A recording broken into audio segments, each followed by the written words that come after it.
ಲೂಯ hallelujah. ದೇವರ ನಾಮಕ್ಕೆ ಸ್ತೋತ್ರವಾಗಲಿ. ಅದ್ಭುತವಾಗಿರುವಂತಹ ಸಮಯ, ವರ್ಷದ ಕೊನೆಯ ವಾರದಲ್ಲಿ ನಾವಿದ್ದೇವೆ. ಈ ಒಂದು ದಿನ ನಮ್ಮ ಕೂಡ ದೇವರು ಅದ್ಭುತವಾಗಿ ಅನೇಕ ಒಂದು ವಿಚಾರಗಳನ್ನ ಮಾತಾಡ್ಲಿಕ್ಕಿದ್ದಾರೆ. ನೋಡ್ರಿ, 2025ನೇ ಒಂದು ವರ್ಷವನ್ನ ನಾವು ಮುಗಿಸಿಕೊಳ್ಳುವಾಗ ದೇವರ ಚಿತ್ತ, ದೇವರ ಆಲೋಚನೆ ಏನಿದೆ ಎಂಬುದಾಗಿ ಒಂದು ದಿನ ನಾವು ಕಲ್ತ್ಕೊಳ್ಬೇಕಾಗಿದೆ. ಯಾಕೆ ಒಂದು ವಾಕ್ಯವನ್ನ ದೇವರು ಮಾತಾಡ್ತಾ ಇದ್ದಾರೆ ನೋಡ್ರಿ, ಇಯರ್ಸ್ ಎಂಡ್ ಗಾಡ್ಸ್ ಪ್ಲಾನ್ ಎಂಬುದಾಗಿ ದೇವರು ಮಾತಾಡ್ತಾರೆ. ನೋಡ್ರಿ, ಆರ್ ಆರ್ ಆರ್ ಆರ್ ಎಂಬುದಾಗಿ ನಾವು ನಿನ್ನೆ ಕೂಡ ನಾವು ಪೋಸ್ಟರ್ ನಾವು ನೋಡಿದ್ರೆ ನಮ್ಗೆ ಗೊತ್ತಾಗ್ತದೆ. ಮುಖ್ಯವಾಗಿ ಅರ್ಥ ಮಾಡ್ಕೊಳ್ಬೇಕು, ದೇವರು ಇದರಲ್ಲಿ ಒಂದು ಮೆಸೇಜ್ ಅನ್ನ ಇಟ್ಟಿದ್ದಾರೆ ನಮಗಾಗಿ. ಹಾಲೆಲೂಯ. ಈ ಒಂದು ವರ್ಷವನ್ನ ಮುಗಿಸುವಾಗ ಹಾಗೆ ಎಂಡ್ ಮಾಡ್ಬೇಡ್ರಿ, ಎಂಡ್ ವಿತ್ ದಿಸ್ ಆರ್ಸ್ ಎಂಬುದಾಗಿ. ಹಾಲೆಲೂಯ. ಈ ಒಂದು ಆರ್ ಏನೆಂಬುದಾಗಿ ನಾವು ನೋಡುವಾಗ ದೇವರ ಒಂದು ವಾಕ್ಯದ ಮುಖಾಂತರವಾಗಿ, ದೇವರ ಒಂದು ಸಂದೇಶದ ಮುಖಾಂತರವಾಗಿ ನಾವು ಬಹಳ ಮುಖ್ಯವಾಗಿ ಅರ್ಥ ಮಾಡ್ಕೊಳ್ಬೇಕು. ಆರ್ ಅಂತ ಹೇಳುವಾಗ ಇಟ್ ಸ್ಟ್ಯಾಂಡ್ಸ್ ಫಾರ್ ರಿಡಂಪ್ಷನ್ ಎಂಬುದಾಗಿ. ಹಾಲೆಲೂಯ. ಮೊದಲನೇದಾಗಿ ರಿಡಂಪ್ಷನ್ ಅಂದ್ರೆ ವಿಮೋಚನೆ ಎಂಬುದಾಗಿ. ನೋಡ್ರಿ, ಈ ವರ್ಷವನ್ನ ನಾವು ಮುಗಿಸ್ಕೊಳ್ತಾ ಇದ್ದೇವೆ, ನಾವು ಅಂತ್ಯದಲ್ಲಿ ಇದ್ದೇವೆ. Before crossing over to the new year, ಹೊಸ ವರ್ಷಕ್ಕೆ ಹೋಗುವುದಕ್ಕಿಂತ ಮುಂಚೆ you need to be redeemed ಎಂಬುದಾಗಿ. ಹಾಲೆಲೂಯ. ಹೌದಲ್ವಾ? 2025ರಲ್ಲಿ ಅನೇಕ ಒಂದು ವಿಚಾರಗಳಲ್ಲಿ ನಾವು ಗೊತ್ತಿಲ್ದಿರೋ ಅನೇಕ ಒಂದು ತಪ್ಪುಗಳನ್ನು ನಾವು ಮಾಡಿರ್ತೇವೆ, ಅನೇಕ ಒಂದು ವಿಚಾರಗಳು ನಮ್ಮ ಜೀವಿತದಲ್ಲಿ ನಡೆದಿರ್ತದೆ. ಆದ್ರೆ ದೇವರ ವಾಕ್ಯ ನಮ್ಮ ನೆನಪಿಗೆ ಏನ್ ತರ್ತಾ ಇದೆ ಅಂತಂದ್ರೆ, you need to be redeemed ಅಂತ. ನೀನು ಸ್ವಸ್ಥ ಮಾಡ್ಕೊಳ್ಬೇಕು, ನಿನ್ನನ್ನ ನೀನ್ ಏನ್ ಮಾಡ್ಕೊಳ್ಬೇಕಂತಂದ್ರೆ, ಒಂದು ರೀತಿಯಲ್ಲಿ ದಾಸತ್ವದಿಂದ, ಒಂದು ರೀತಿಯಲ್ಲಿ ಪಾಪದಿಂದ, ಒಂದು ರೀತಿಯಲ್ಲಿ ಬೇಡದಿರುವಂತ ವಿಚಾರದಿಂದ ಬಿಡುಗಡೆಯಾಗಿ ಹೊಸ ವರ್ಷಕ್ಕೆ ನೀನು ಕಾಲಿಡಬೇಕು ಎಂಬುದಾಗಿ ದೇವರು ಒಂದು ದಿನ ನಮ್ಗೆ ವಾಕ್ಯದ ಮುಖಾಂತರವಾಗಿ ತಿಳಿಸ್ತಿದ್ದಾರೆ. ನೋಡ್ರಿ, ಐಗುಪ್ತ ದೇಶದಲ್ಲಿ ಇಸ್ರಾಯೇಲ್ ಜನರು 430 ವರ್ಷ ದಾಸತ್ವದಲ್ಲಿ ಇರ್ತಾರೆ. ಅವ್ರನ್ನ ದೇವರು ತನ್ನ ಭುಜಬಲದಿಂದ ಏನ್ ಮಾಡ್ತಾರಂತೆ, ಬಿಡುಗಡೆ ಮಾಡಿ ಅನೇಕ ಒಂದು ಅದ್ಭುತಗಳನ್ನ ತೋರಿಸ್ಬಿಟ್ಟು ದೇವ್ರು ಏನ್ ಮಾಡ್ತಾರಂತೆ, ಇಸ್ರಾಯೇಲ್ ಜನರನ್ನ ಐಗುಪ್ತ ದೇಶದಿಂದ ಹೊರಗಡೆ ಕರ್ಕೊಂಡು ಬರ್ತಿರೋದನ್ನ ನಾವು ನೋಡ್ಕೊಳ್ಬಹುದಾಗಿದೆ. ಅದಕ್ಕೆ ಏನಂತಂದು ದೇವ್ರು ಏನ್ ಮಾಡ್ತಾರಂತೆ, ಇಸ್ರಾಯೇಲ್ ಜನರನ್ನ ರಿಡೀಮ್ ಮಾಡಿದ್ರು. ಒಂದು ಏನಂತ ಹೇಳ್ಬೋದು, ಇನ್ನೊಂದು ಕಡೆ ಏನಂದ್ರೆ ರಿಡಂಪ್ಷನ್ ಎಂಬುದಾಗಿ ನಾವು ನೋಡ್ಕೊಳ್ಬಹುದಾಗಿದೆ. ಆ ರೀತಿಯಲ್ಲಿ ಒಂದು ಮುಕ್ತಿಯನ್ನ, ಒಂದು ವಿಮೋಚನೆಯನ್ನ ದೇವರಲ್ಲಿ ಕೊಡ್ತಾ ಇರೋದನ್ನ ನಾವು ನೋಡ್ಕೊಳ್ಬಹುದಾಗಿದೆ. ಆ ರೀತಿಯಲ್ಲಿ ನೋಡಿ, ಅವ್ರು ದಾಸೋಹದಲ್ಲಿ ಇದ್ರು, ಅದ್ರ ಬಿಡುಗಡೆ ಮಾಡಿದ್ಯಾರು? ದೇವರು. ಆ ರೀತಿಯಲ್ಲಿ 2025ನೇ ಒಂದು ಇಸುವಿಯಲ್ಲಿ ನಮ್ಗೆ ಕೂಡ ಒಂದು ಪಾಪ ಮಾತ್ರ ಅಂತ ಅಲ್ಲ, ಒಂದು ರೀತಿಯಲ್ಲಿ ಯಾವುದೇ ಒಂದು ವಿಚಾರ ಇರ್ಬೋದು, ಮನಸ್ಸಿನ ನೋವು ಇರ್ಬೋದು, ಒಂದು ರೀತಿಯಲ್ಲಿ ಸಂಕಟ ಇರ್ಬೋದು, ಒಂದು ರೀತಿಯಲ್ಲಿ ಬೇಡದಿರುವಂತ ವಿಚಾರ ನಮ್ಮ ಮನಸ್ಸಿನಲ್ಲಿ ಕೊರಗಿನಲ್ಲಿ ಇರುವುದಾದ್ರೆ, God is telling you to be redeemed ಅಂತ. ಹಾಲೆಲೂಯ. ನೀನು ಆ ಒಂದು ವಿಚಾರಗಳಿಂದ ವಿಮೋಚನೆ ತೆಗೆದುಕೋ, ಆ ವಿಚಾರಗಳನ್ನ ಬಿಟ್ಟು ಬಿಡು. ಆ ವಿಚಾರಗಳನ್ನ 2025ನಲ್ಲಿ ಇಸುವಿಯಲ್ಲಿ ಬಿಟ್ಟು 2026ಕ್ಕೆ ಹೋಗುವಾಗ ಹೇಗೆ ಹೋಗ್ಬೇಕು ಎಂಬುದಾಗಿ ದೇವರು ಈ ಒಂದು ದಿನ ಮಾತ್ರ ಮಾತಾಡ್ತಿದ್ರೆ. ನೋಡ್ರಿ, 2025ರಲ್ಲಿ ನಾನು ಹೇಳಿದೆ ರಿಡೀಮ್ ಎಂಬುದಾಗಿ. ನೋಡ್ರಿ, ಈ ಒಂದು ರೀತಿಯಲ್ಲಿ ನಾವು ಅರ್ಥ ಮಾಡ್ಕೊಳ್ಬೇಕು. ಹೋಶೇಯನ ಒಂದು ಜೀವಿತ ನಾವು ನೋಡುವಾಗ ದೇವರು ಏನ್ ಹೇಳ್ತಾರ ಅಂತಂದ್ರೆ, ಹೋಶೇಯನಿಗೆ ಹೋಗು, ನೀನ್ ಏನ್ ಮಾಡು, ವ್ಯಭಿಚಾರಿಯನ್ನ ಮದುವೆ ಆಗು ಎಂಬುದಾಗಿ ದೇವರು ಹೋಶೇಯನಿಗೆ ಆಜ್ಞೆ ಮಾಡ್ತಾರೆ. ಅವನು ಹೋಗಿ, ಹೋಶೇಯ ಪ್ರವಾದಿ ಹೋಗಿ ವ್ಯಭಿಚಾರಿಯನ್ನ ಮದುವೆ ಆಗ್ತಾನೆ. ಅವಳಿನಲ್ಲಿ ಅವ್ರಿಗೆ ಮಕ್ಕಳು ಕೂಡ ಹುಟ್ಟುತ್ತಾರೆ. ಆದ್ರೆ ಆ ಒಂದು ಹೆಂಗಸು ಮತ್ತೆ ವ್ಯಭಿಚಾರ ಮಾಡ್ಲಿಕ್ಕೆ ಹೋಗ್ತಾಳೆ. ಮತ್ತೆ ಹೋದಾಗ ನೋವಿನಲ್ಲಿ ಇರ್ತಕ್ಕಂಥ ಈ ಒಂದು ಪ್ರವಾದಿ ಏನ್ ಮಾಡ್ತಾನಂತೆ, ದೇವರನ್ನು ಕೇಳುವಾಗ ದೇವ್ರು ಹೇಳ್ತಾರೆ, ಹೋಗು, ಅವಳನ್ನ ಏನ್ ಮಾಡು, ಕಾಸು ಕೊಟ್ಟು ವಾಪಸ್ ತಗೊಂಡ್ ಬಾ ಅಂತ ಹೇಳ್ಬಿಟ್ಟು ಅವನು ಹೋಗಿ ಅವಳನ್ನ ಕಾಸು ಕೊಟ್ಟು ಅವಳನ್ನ ಮತ್ತೆ ಕೊಂಡುಕೊಳ್ತಾನೆ. ಅಂದ್ರೆ ರಿಡೀಮ್ ಮಾಡ್ತಾ ಇದ್ದಾನೆ. ಅವಳು ಹೋಗಿ ದಾಸತ್ವದಲ್ಲಿ ಬಿದ್ದು, ಒಂದು ಪಾಪದಲ್ಲಿ ಬಿದ್ದು, ಒಂದ್ ರೀತಿಯಲ್ಲಿ ವ್ಯಭಿಚಾರದಲ್ಲಿ ಬಿದ್ದು, ಬೇರೆಯೊಬ್ಬರ ಕೈ ಕೆಳಗಡೆ ಅವಳು ಇರುವಾಗ ಅವಳನ್ನ ಹೋಗಿ ಕಾಸು ಕೊಟ್ಟು ಈ ಒಂದು ವ್ಯಕ್ತಿ ಬಿಡುಗಡೆ ಮಾಡಿ ಕರ್ಕೊಂಡು ಬರ್ತಾ ಇದ್ದಾನೆ ಪ್ರವಾದಿ. ಯಾಕೆಂದ್ರೆ ದೇವ್ರು ಹೇಳ್ತಾ ಇದಾರೆ, ಇಸ್ರಾಯೇಲ್ ಜನರು ಕೂಡ ಇದೇ ರೀತಿಯಲ್ಲಿ ಪಾಪ ಮಾಡ್ತಾ ಇದ್ದಾರೆ, ಇದೇ ರೀತಿಯಲ್ಲಿ ತಪ್ಪು ಮಾಡ್ತಾ ಇದ್ದಾರೆ. ಅವ್ರನ್ನ ನಾನು ಏನ್ ಮಾಡ್ತಾ ಇದ್ದೇನೆ, ಮತ್ತೆ ವಾಪಸ್ ರಿಡೀಮ್ ಮಾಡ್ತಾ ಇದ್ದೇನೆ, ಮತ್ತೆ ನಾನು ಕಾಸು ಕೊಟ್ಟು ಅವ್ರನ್ನ ಕೊಂಡುಕೊಳ್ತಾ ಇದ್ದೇನೆ ಎಂಬುದಾಗಿ ದೇವರು ನಮ್ಗೆ ಒಂದು ರೀತಿಯಲ್ಲಿ ಮಾತಾಡ್ತಾ ಇದ್ದಾರೆ. ಈ ಒಂದು ದಿನ ಕೂಡ ನಾವು ಅರ್ಥ ಮಾಡ್ಕೊಳ್ಳೋದಾದ್ರೆ, ಯೇಸು ಸ್ವಾಮಿ ಕೂಡ ನಮ್ಗೆ ಅವರ ರಕ್ತವನ್ನ ಕೊಟ್ಟು ನಮ್ಮನ್ನ ಕೊಂಡುಕೊಂಡಿದ್ದಾರೆ ಅಂತ. ಹಾಲೆಲೂಯ.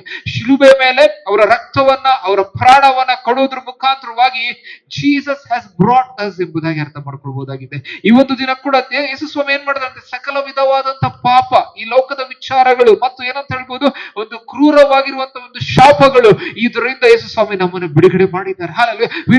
We are free. ನಾವು ಅರ್ಥ ಮಾಡ್ಕೊಳ್ಬೇಕು, ನಾವು ಏನಾಗಿದ್ದೇವೆ ಅಂತ ಬಿಡುಗಡೆ ಹೊಂದಿದ್ದೇವೆ. ಹಾಲೆಲೂಯ. ಹಾಗಾಗಿ ಮತ್ತೆ ಪಾಪದಲ್ಲಿ ಹೋಗುವುದು ಬೇಡ. 2026ಕ್ಕೆ ಕಾಲಿಡುವಾಗ ಈ ಒಂದು ಲೋಕದ ವಿಚಾರಗಳು, 2025ನೇ ಒಂದು ಇಸುವಿಯಲ್ಲಿ ನಡೆದಂತ ಕಹಿ ಘಟನೆಗಳು, 2025ನೇ ಇಸುವಿಯಲ್ಲಿ ಇದ್ದಂತ ಎಲ್ಲಾ ರೀತಿಯಾದಂತ ದಾಸತ್ವದ ವಿಚಾರಗಳು, ಬೇರೆ ಯಾವುದೋ ಒಂದು ವಿಚಾರಗಳಿಂದ ನೀವು ಸಂಪೂರ್ಣವಾಗಿ ವಿಮೋಚನೆ ಹೊಂದಿಬಿಟ್ಟು ನೀವು ಮುಂದೆ ಹೋಗ್ಬೇಕು ಎಂಬುದಾಗಿ ದೇವರು ಈ ಒಂದು ದಿನ ನಮ್ಗೆ ಮೆಸೇಜ್ ಅನ್ನ ಕೊಡ್ತಾ ಇದ್ದಾರೆ. ವೆರಿ ಇಂಪಾರ್ಟೆಂಟ್ಲಿ ಈ ಒಂದು ಮೆಸೇಜ್ ನಲ್ಲಿ ದೇವರು ಹೇಳ್ತಾ ಇದ್ದಾರೆ, ಐ ಹ್ಯಾವ್ ರಿಡೀಮ್ಡ್ ಯು. ನಾನು ನಿನ್ನನ್ನು ವಿಮೋಚಿಸಿದ್ದೆ. ಹಾಲೆಲೂಯ. ಒಂದು ವಾಕ್ಯವನ್ನು ಓದ್ಕೊಳ್ಳೋಣ. ಯೆಶಾಯನ ಬರೆದ ಪ್ರವಾದನ ಗ್ರಂಥ 43ನೇ ಅಧ್ಯಾಯ 1ನೇ ವಚನ ವಾಕ್ಯ ಓದುವ ವಾಕ್ಯ ಈ ರೀತಿಯಲ್ಲಿ ಹೇಳ್ತದೆ, ಈಗಲಾದ ಯಾಕೋಬು ವಂಶವೇ, ಇಸ್ರಾಯೇಲ್ ಸಂತಾನವೇ, ನಿನ್ನನ್ನು ಸೃಷ್ಟಿಸಿ ರೂಪಿಸಿದವನಾದ ಯೆಹೋವನು ಹೀಗನ್ನುತ್ತಾನೆ, ಭಯಪಡಬೇಡ, ನಾನು ನಿನ್ನನ್ನು ವಿಮೋಚಿಸಿದೆನಲ್ಲ, ನಿನ್ನ ಹೆಸರು ಹಿಡಿದು ಕರೆದೆನಲ್ಲ, ನೀನು ನನ್ನವನೇ ಎಂಬುದಾಗಿ. ಹಾಲೆಲೂಯ. ಈ ವಾಕ್ಯವನ್ನ ನಾವು ನೋಡುವಾಗ ನಮ್ಗೆ ಅರ್ಥ ಆಗ್ಬೇಕು, ಇಲ್ಲಿ ದೇವರ ವಾಕ್ಯ ಹೇಳ್ತದೆ ಅಂತಂದ್ರೆ, ನಾನು ನಿನ್ನ ಹೆಸರು ಹಿಡಿದು ಕರೆದಿದ್ದೇನೆ, ನಾನು ನಿನ್ನ ವಿಮೋಚಿಸಿದ್ದೇನೆ, ನೀನು ನನ್ನವನು ಎಂಬುದಾಗಿ. ಹಾಲೆಲೂಯ. ಇಂಗ್ಲಿಷ್ ನಲ್ಲಿ ಈ ರೀತಿ ಹೇಳ್ತದೆ, I have redeemed you, I have called you by name, you are mine ಎಂಬುದಾಗಿ. ಹಾಲೆಲೂಯ. ಇದೆಷ್ಟು ಬ್ಯೂಟಿಫುಲ್ ಆಗಿರುವಂತ ಒಂದು ಬೈಬಲ್ ವರ್ಸ್ ಅಂತಂದ್ರೆ, ಇಲ್ಲಿ ಒಂದು ಪ್ರವಾದಿಯಾಗಿರುವಂತ ಯೆಶಾಯನು ಬರೀತಾ ಇದ್ದಾನೆ, ಇಡೀ ಇಸ್ರಾಯೇಲ್ಗೆ ಬರೀತಾ ಇದ್ದಾನೆ. ಈ ಒಂದು ದಿನ ಯೇಸು ಸ್ವಾಮಿ ಮುಖಾಂತರವಾಗಿ ಇಡೀ ಬೈಬಲ್ ಅಲ್ಲಿ ಕೊಟ್ಟಿರುವಂತ ಪ್ರತಿಯೊಂದೊಂದು ವಾಕ್ಯವನ್ನ ದೇವರನ್ನ ನಂಬುವಂತ ಮಕ್ಕಳಿಗೆ ಇದೆ ಎಂಬುದಾಗಿ ನಾವು ಅರ್ಥ ಮಾಡ್ಕೊಳ್ಬಹುದಾಗಿದೆ. ಅದು ಪ್ರತಿಯೊಬ್ಬರಿಗೆ ದೇವರ ವಾಕ್ಯ ಕಂಫರ್ಟ್ ಮಾಡುವಂತದ್ದಾಗಿದೆ.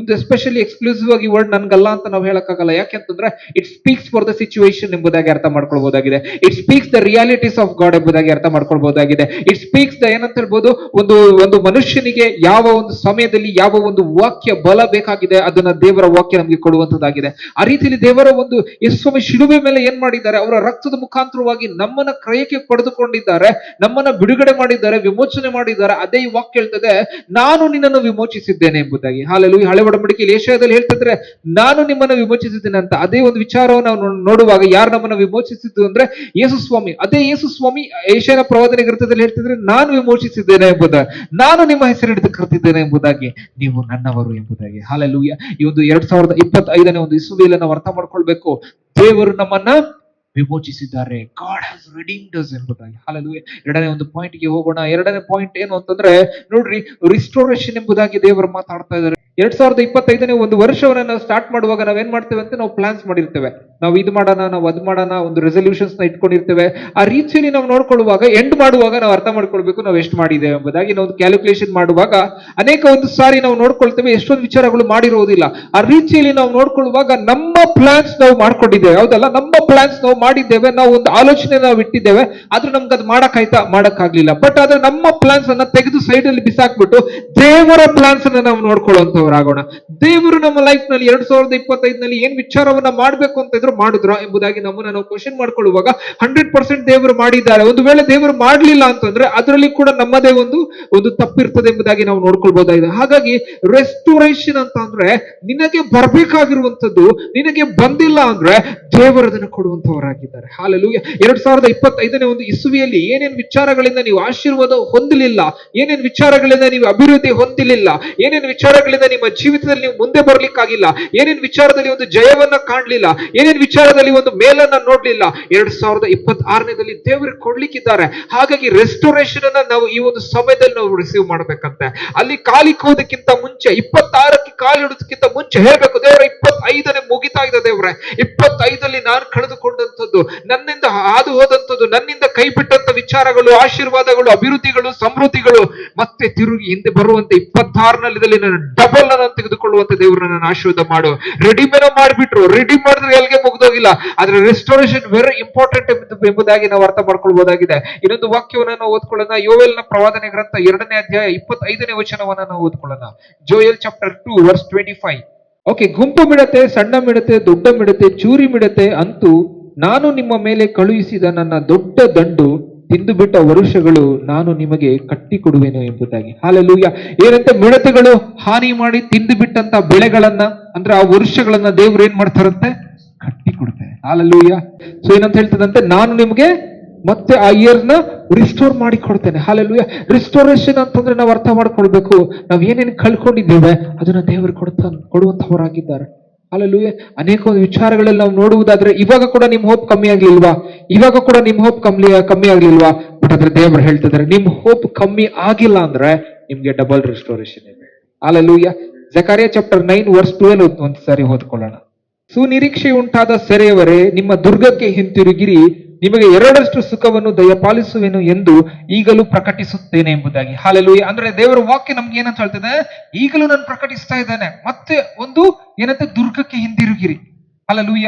ಈ ವಾಕ್ಯಗಳನ್ನ ನಾವು ನೋಡುವಾಗ ನಮ್ಗೆ ಅರ್ಥವಾಗಬೇಕು ಏನಂತ ಸುನಿರೀಕ್ಷೆ ಅಂತಂದ್ರೆ ನಮ್ಗೆ ಇನ್ನ ನಿರೀಕ್ಷೆ ಇದೆ. ಹಾಲೆಲೂಯ. ಒಂದು ನಮ್ಮ ಜೀವಿತದಲ್ಲಿ ಒಳ್ಳೇದಾಗುತ್ತೆ ಅನ್ನೋ ಒಂದು ನಿರೀಕ್ಷೆ ಇದೆ. ಹಾಲೆಲೂಯ. 2025ನೇ ಒಂದು ಇಸುವಿಯಲ್ಲಿ ನಾವು ಅನ್ಕೊಳ್ತೇವೆ ಇದಾಗ್ಲಿಲ್ಲ ಎಂಬುದಾಗಿ. ದೇವರು ಹೇಳ್ತಾ ಇದ್ದಾರೆ, ಇನ್ನ ನಿರೀಕ್ಷೆ ಇದೆಯಾ? ಡಬಲ್ ರೆಸ್ಟೋರೇಷನ್ ನಾನು ಮಾಡ್ತೇನೆ ಎಂಬುದಾಗಿ. ಎಂಬುದಾಗಿ. ಹಾಲೆಲೂಯಾ. ಅದ್ರ ರೀತಿಯಲ್ಲಿ ನಾವು ಅರ್ಥ ಮಾಡ್ಕೊ 2025ನಲ್ಲಿ ಎಷ್ಟೋ ಸಂಗತಿಗಳಾಗ್ಲಿಲ್ವಾ, 2026ನಲ್ಲಿ ಡಬಲ್ ಆಗ್ತದೆ. ಹಾಲೆಲೂಯಾ. ಈ ಒಂದು ಪ್ರಾಮಿಸ್ ಅನ್ನ ನಾವು ಯಾವಾಗಲೂ ಹಿಡಿದುಕೊಳ್ಬೇಕಂತಂತೆ. ಯಾವಾಗ ದೇವರ ವಾಕ್ಯ ನಮ್ಮ ಕಿವಿಗಳಿಗೆ ಬರ್ತದೆ, ಯಾವಾಗ ದೇವರ ವಾಕ್ಯ ನಮ್ಮ ಹೃದಯ ಹತ್ರ ಬರ್ತದೆ, ಯಾವಾಗ ದೇವರ ವಾಕ್ಯ ನಮ್ಮ ಆತ್ಮದಲ್ಲಿ ಮಾತಾಡ್ತಾ ಇದೆ, it's going to work. Hallelujah. ಆ ರೀತಿಯಲ್ಲಿ ರಿಸ್ಟೋರೇಷನ್ ಬಗ್ಗೆ ದೇವರು ಮಾತಾಡ್ತಾ ಇದ್ದಾರೆ. Restoration is a promise of God. Hallelujah. Restoration ದೇವರು ಯಾವಾಗ ಮಾಡ್ತಾರೆ ಅಂತಂದ್ರೆ, ಯಾವಾಗ ಅವರ ಜನರು ರಿಡೀಮ್ ಆಗ್ತಾರೆ, ಅವಾಗ ನೆಕ್ಸ್ಟ್ ಇರೋದೇ ರಿಸ್ಟೋರೇಷನ್ ಅಂತೆ. ಹಾಲೆಲೂಯಾ. ರಿಡೀಮ್ ಹೇಗೆ ಆಗಿದೆ ಅಂದ್ರೆ, ಹಳೇ ಸಂಗತಿಗಳು ಹೊರಟು ಹೋಗ್ಬೇಕು. ಹಾಲೆಲೂಯಾ. ಯೆಶಾಯ 43 ವರ್ಸ್ 89, 19 ಅಲ್ಲಿ ಹೇಳ್ತದೆ, do not dwell in the past things ಅಂತೆ. Hallelujah. Do not consider the former things ಅಂತೆ. Hallelujah. Now I am doing a new thing ಎಂಬುದಾಗಿ. ಹಾಲೆಲೂಯಾ. ಹಳೆ ಸಂಗತಿಗಳನ್ನ ನೆನಪು ಮಾಡಿಕೊಳ್ಳಬೇಡ್ರಿ, ಪುರಾತನ ಸಂಗತಿಗಳನ್ನ ಆಲೋಚಿಸಬೇಡ್ರಿ, ಈಗ ಹೊಸ ಕಾರ್ಯ ಮಾಡ್ತಾ ಇದ್ದೇನೆ ಎಂಬುದಾಗಿ. ಹಾಲೆಲೂಯಾ. ಅದಕ್ಕೆ ಏನ್ ಮಾಡ್ಬೇಕಂತ, ಹಳೆಯದನ್ನ ಮರೆತು ಹೋಗುವಾಗ ಹೊಸದನ್ನ ದೇವರು ಬರ ಮಾಡ್ತಾರಂತೆ. when the old waters has been passed away, the fresh new waters will come. Hallelujah. That is water of restoration. Hallelujah. ಆ ರೀತಿಯಲ್ಲಿ ಎರಡನೇ ಪಾಯಿಂಟ್ ನಾವು ಏನ್ ನೋಡ್ಕೊಂಡಿದ್ದೇವೆ, ರೆಸ್ಟೋರೇಷನ್ ನಾವು ನೋಡ್ಕೊಂಡಿದ್ದೇವೆ. ಮೂರನೇ ಪಾಯಿಂಟ್ ಗೆ ನಾವು ಹೋಗೋಣ. ಮೂರನೇ ಪಾಯಿಂಟ್ ಏನು ಅಂತಂದ್ರೆ, ರಿನ್ಯೂವಲ್ ಎಂಬುದಾಗಿ. ಹಾಲೆಲೂಯಾ. ಏನಂತೆ, ರಿನ್ಯೂವಲ್. ಹೊಸದಾಗಿ ದೇವರು ಮಾಡುವಂಥದ್ದು. ಈಗ ರಿಡೀಮ್ ಆಯ್ತು, ಹೌದಲ್ಲ. ಪಾಪದಲ್ಲಿ ಇದ್ರಿ, ದಾಸೋತದಲ್ಲಿ ಇದ್ರಿ, ಬೇಡದಿರುವಂತ ವಿಚಾರದಲ್ಲಿ ಇದ್ರಿ, ಬೇಡದಿರುವಂತ ವಿಚಾರದಲ್ಲಿ ಹಾದು ಬಂದಿದ್ದೇವೆ, ಏನೇನೋ ವಿಚಾರದಲ್ಲಿ ಹಾದು ಬಂದಿದ್ದೇವೆ. ಈ ರೀತಿಯಲ್ಲಿ ಬರ್ತಾ ಇರುವಂತ ಟೈಮ್ ನಲ್ಲಿ ದೇವರು ಹೇಳ್ತಾರೆ, ಸ್ಟಾಪ್. 2026 ಬರುವುದಕ್ಕಿಂತ ಮುಂಚೆ ರಿಡೀಮ್ ಯುವರ್ ಸೆಲ್ಫ್ ಅಂತ ದೇವರು ಹೇಳ್ತಾರೆ. Hallelujah. When we are redeemed, ದೇವರು ನೋಡ್ತಾರೆ, ನಿನ್ನ ಚೆಕ್ ಲಿಸ್ಟ್ ಅನ್ನ ನೋಡ್ತಾರೆ. 2025 ನಲ್ಲಿ ಏನೇನು ಆಶೀರ್ವಾದ ಕಲ್ತ್ಕೊಂಡಿದ್ದೀರಾ, ಬ್ಲೆಸ್ ಮಾಡ್ರಿ. 2 times ಬ್ಲೆಸ್ ಮಾಡ್ರಿ. ಬಿಕಾಸ್ ಆಶೀರ್ವಾದ ಕಲ್ತ್ಕೊಂಡ್ಬಿಟ್ಟು ಆದ್ರೂ ಕೂಡ ನಿರೀಕ್ಷೆ ಬಿಟ್ಟಿಲ್ಲ, ಅದಕ್ಕಾಗಿ ಡಬಲ್ ಬ್ಲೆಸ್ ಮಾಡ್ರಿ ಅಂತ ಹೇಳ್ತಾ ಇದಾರೆ. ಅಷ್ಟು ಅಲ್ದಿರ ನೀನು ಹಾಗೆ ಬರುವುದಕ್ಕೆ ಆಗುವುದಿಲ್ಲ. You need to be renewed ಅಂತೆ. ಹಾಲೆಲೂಯಾ. ದೇವರ ವಾಕ್ಯ ಹೇಳ್ತದೆ 2 Corinthians 5:7 ಅಲ್ಲಿ, he who is in Christ is a new creation ಎಂಬುದಾಗಿ. ಹಾಲೆಲೂಯಾ. ಇನ್ನೊಂದು ವಾಕ್ಯದಲ್ಲಿ ನಾವು ನೋಡ್ತೇವೆ, those who wait upon the Lord shall renew their strength ಎಂಬುದಾಗಿ. ಇನ್ನೊಂದು ವಾಕ್ಯವನ್ನು ನಾವು ನೋಡುವಾಗ ದೇವರು ನಮ್ಮ ಹತ್ರ ನೇರವಾಗಿ ಮಾತಾಡ್ತಾ ಇದ್ದಾರೆ. ರಿನ್ಯೂವಲ್ ಯಾವಾಗ ಆಗುತ್ತೆ ಅಂತಂದ್ರೆ, when we understand the word of God. Hallelujah. Romans chapter 12 verse 12 ಹೇಳ್ತಾರೆ, renew your mind ಅಂತ. Hallelujah. Do not consider the patterns of this world, but be renewed by the word of God ಎಂಬುದಾಗಿ. Hallelujah. ಈ ಲೋಕದ ವಿಚಾರಗಳನ್ನ ನಾವೇನ್ ಮಾಡಬಾರ್ದಂತೆ, consider ಮಾಡಬಾರ್ದು. ಈ 2025 ನಲ್ಲಿ ಯಾವ್ದಾದ್ರು ಲೋಕದ ವಿಚಾರ ಕನ್ಸಿಡರ್ ಮಾಡಿದಿರಾ, ಬಿಟ್ಬಿಡ್ರಿ. ಹಾಲೆಲೂಯಾ. ರಿನ್ಯೂ ಯುವರ್ ಮೈಂಡ್ ಅಂತ. ಹಾಲೆಲೂಯಾ. ಹಾಗಾಗಿ 2025ನಲ್ಲಿ God is speaking to us, renew. Hallelujah. ಎಂತ ರಿನ್ಯೂ ಅಂತಂದ್ರೆ, renew from a new heart ಅಂತ. ಹಾಲೆಲೂಯಾ. ಸ್ಟೆಡ್ ಫಸ್ಟ್ ಸ್ಪಿರಿಟ್ ಅಂತ ಡೇವಿಡ್ ಅದಕ್ಕೆ ಪ್ರೇಯರ್ ಬರ್ತಾರಲ್ಲ, do not take away the spirit of yours from me Lord, create a pure heart in me Lord. ನನ್ನಲ್ಲಿ ಶುದ್ಧ ಹೃದಯವನ್ನ ನಿರ್ಮಿಸು ದೇವ್ರೆ. Hallelujah. ಆ renewal ಆಗ್ಬೇಕಂತೆ. Hallelujah. ಈಗ ಒಂದು ಸಂಗತಿನ ನಾವು ಅರ್ಥ ಮಾಡ್ಕೊಳ್ಳೋಣ. ರಿನ್ಯೂ ಅಂತಂದ್ರೆ ಏನು ಅಂತಂದ್ರೆ, ಹಳೇದು ಹೊರಟೋಗ್ಬೇಕಂತೆ, ಇರಬಾರ್ದು. ಹೊಸ ಮನುಷ್ಯ ನಾವಾಗ್ಬೇಕಂತೆ. ಹಾಲೆಲೂಯಾ. ಯಾರಾದ್ರೂ ನಮ್ಮನ್ನ ನೋಡುವಾಗ, ನಮ್ಮನ್ನ ಗ್ರೀಟ್ ಮಾಡುವಾಗ, he needs to see you a different person. Hallelujah. That person should be a reflection of Christ. Hallelujah. That person should have a mind of Christ. Hallelujah. That person should have a character of the fruits of the Holy Spirit. Hallelujah. ಈ ಎಲ್ಲ ಸಂಗತಿಗಳು ಇರುವಾಗ person is renewed ಅಂತ. Hallelujah. ಯಾವ ಒಂದು ಮನುಷ್ಯ renew ಆಗಿದ್ದಾನೆ, ಹೃದಯದಲ್ಲಿ ರಿನ್ಯೂ ಆಗಿದ್ದಾನೆ, his attitude is different, his character is different, his way of speaking is different, his way of decision is different. He is a renewed person. Hallelujah. Because his renewal was not approved from men, but his renewal is from God. Hallelujah. ಹಾಗಾಗಿ when God renews you, you are a new creation on the face of the earth. Hallelujah. And you will be a salt, and you will be a light, and you will be a city upon a hill ಅಂತ ಹೇಳ್ಬಿಡ್ದು. Hallelujah. ಹಾಗಾಗಿ ದೇವರು 3 ಸಂಗತಿಯನ್ನ ದೇವರು ಮಾತಾಡಿದ್ರು. ಮೊದಲನೇ R ಏನಕ್ಕೆ ಅಂತ, redemption. ಎರಡನೇ R ಏನಂತೆ, ರೆಸ್ಟೋರೇಷನ್.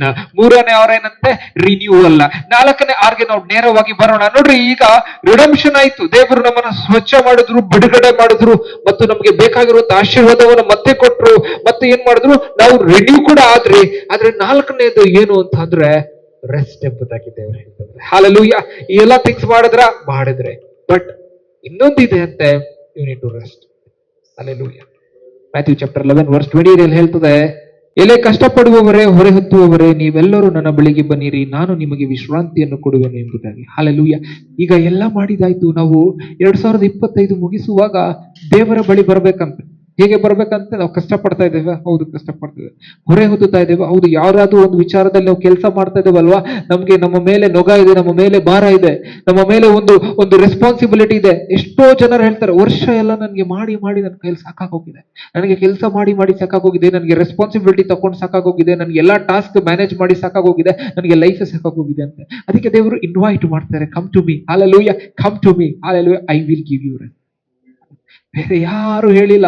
ಇಡೀ ಲೋಕದಲ್ಲಿ ಎಷ್ಟೇ ಗ್ರೇಟ್ ಪರ್ಸನಾಲಿಟೀಸ್ ಬಂದ್ರು ಕೂಡ, ಅವ್ರು ಏನ್ ಹೇಳಿದ್ರು ಏನ್ ಹೇಳಿಲ್ಲ ಅಂದ್ರೂ ಕೂಡ ಈ ತರ ಯಾರು ಹೇಳಿಲ್ಲ, ನಾನ್ ನಿಮ್ಗೆ ವಿಶ್ರಾಂತಿ ಕೊಡ್ತೇನೆ ಎಂಬುದಾಗಿ. ಹಾಲೆಲೂಯಾ. ಈ ಒಂದು ಲೋಕದಲ್ಲಿ ಮನುಷ್ಯನು ಎಷ್ಟೇ ಒಂದು ಏನಂತ ಹೇಳ್ಬೋದು, ಒಂದು ಫೇಮಸ್ ಆಗ್ಬೋದು, ಏನೇ ಒಂದು ವಿಚಾರದಲ್ಲಿ ಮುಂದೆ ಬರ್ಬೋದು, ಎಷ್ಟೇ ದೊಡ್ಡ ಅಚೀವ್ಮೆಂಟ್ ಮಾಡ್ಬೋದು, but at last he need some rest ಅಂತೆ. ಹಾಲೆಲೂಯಾ. ದಟ್ ರೆಸ್ಟ್ ಯಾರು ಕೊಡ್ತಾರೆ ಅಂತಂದ್ರೆ ಗಾಡ್ ಹಿಮ್ಸೆಲ್ಫ್. ಹಾಲೆಲೂಯಾ. ಅದಕ್ಕೆ ಜೀಸಸ್ ಹೇಳ್ತಾರೆ, come to me, I will give you. Hallelujah.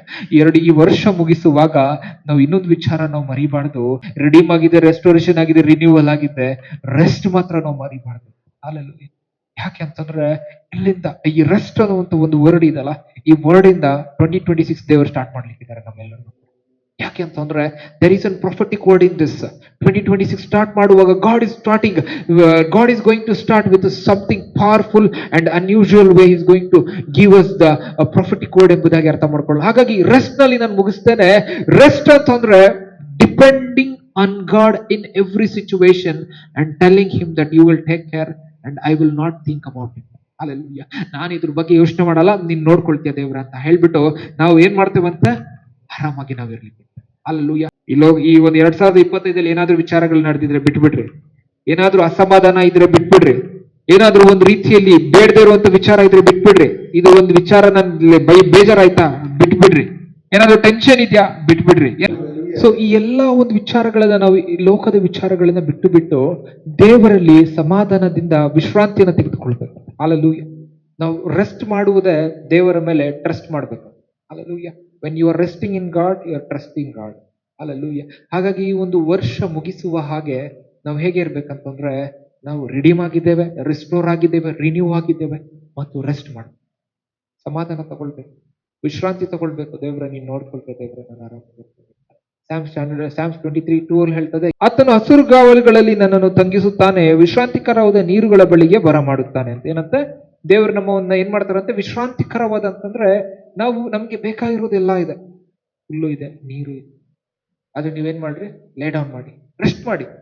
ಆ ರೀತಿಯಲ್ಲಿ ದೇವರು ನಮ್ಮನ್ನ ನಡೆಸಲಿಕ್ಕಿದ್ದ. 2026ನೇ ಒಂದು ಇಸ್ವಿಯಲ್ಲಿ ದೇವರು ನಮ್ಮನ್ನ ಆ ಒಂದು ರೀತಿಯಲ್ಲಿ ನಡೆಸಲಿಕ್ಕಿದ್ದಾರೆ. ಹಾಲೆಲೂಯಾ. ಸೊ 4 ನಾವು ನೋಡ್ಕೊಂಡಿದ್ದೇವೆ. ಒಂದು 6 ರಿಡಂಪ್ಷನ್, ಇನ್ನೊಂದು 6 ಬಂದ್ಬಿಟ್ಟು ರಿಸ್ಟೋರೇಷನ್, ಇನ್ನೊಂದು 6 ಬಂದ್ಬಿಟ್ಟು ರಿನ್ಯೂವಲ್, ಇನ್ನೊಂದು 6 ಬಂದ್ಬಿಟ್ಟು ರೆಸ್ಟ್ ಎಂಬುದಾಗಿ. ಹಾಲೆಲೂಯಾ.